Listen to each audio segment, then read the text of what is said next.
USFCougars.com here with USF track and field and cross country director Reid Ehrisman. Big weekend at Dordt Open this past week. We talked about before how they were more focused in practice after a sluggish first meet back to start the year. What were your impressions of what happened down in Sioux Center? It was awesome. We talked about we felt like we were prepared for that meet.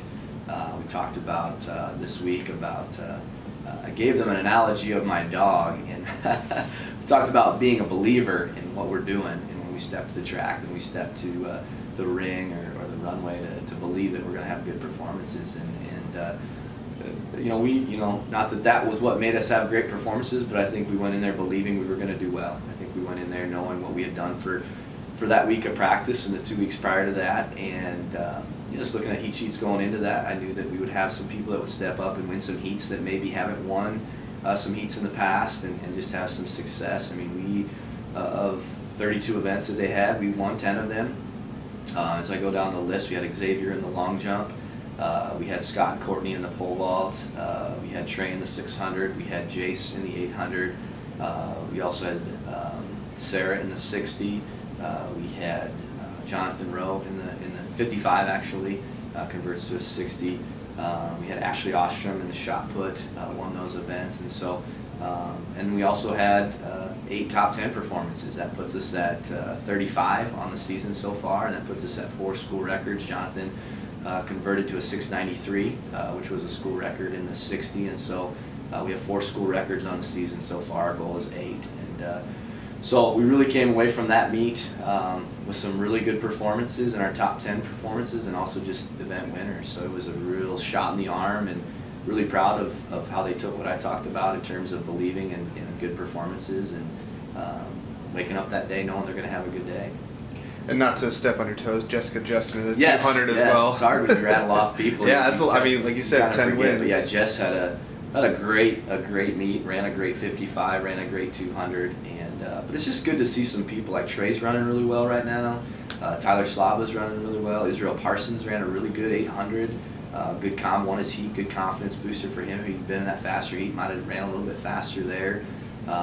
Sarah and John are taking care of the short sprints for us. Teddy looked awesome in those hurdles. I mean, just blew everyone away, and surprised it wasn't a little faster. It wasn't a season best for him, but he's coming around. But again, like I said, we had some milers set some personal bests, like John Noyes and a couple of our other guys, and Wyatt Johansson was real close to a personal best in the 1,000, and so we're in the mile, and it was a really good meet. We love going to Dordt. They treat us right. You walk into that building and there's Christian music playing on the radio, and it just sets a good tone. I don't know, it fits who we are and what we're about, and kind of keeps things into perspective of why we're doing what we're doing. So.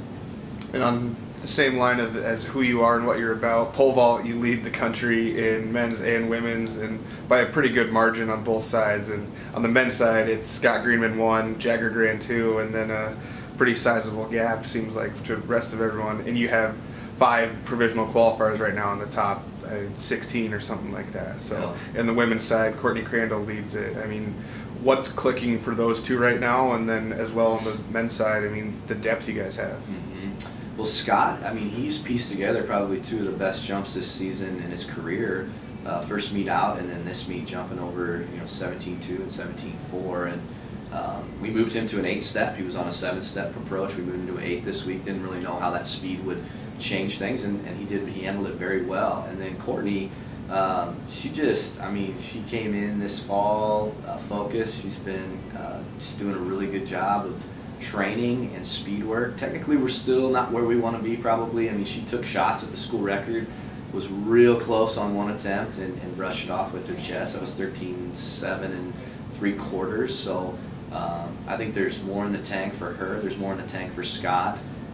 Jake had a really good meet. He jumped 495. He's been injured, and so to come out and jump 495 was good. And Chase Jensen's on the verge of doing something really special too. He's jumping really well. It just hasn't translated yet. But yeah, it's fun to lead the nation in those 2. And again, it's just getting to the meet is important, and we want to get as many vaulters and as many athletes on the team as we can get there. And so, I mean, it's awesome that we're leading it, but again, it goes to how we prepare up into that national meet. So not only can we lead it, but let's win it. And they're fifth-year seniors. They have been tested. They have been challenged mentally, physically. Scott and Courtney, and they're mentally there. They're physically there, and they're training at a high level. All right, thanks, Coach. And this weekend, you guys are Friday night up in Brookings at the South Dakota State Open. Good luck, and we'll catch up with you guys back next week. Appreciate it.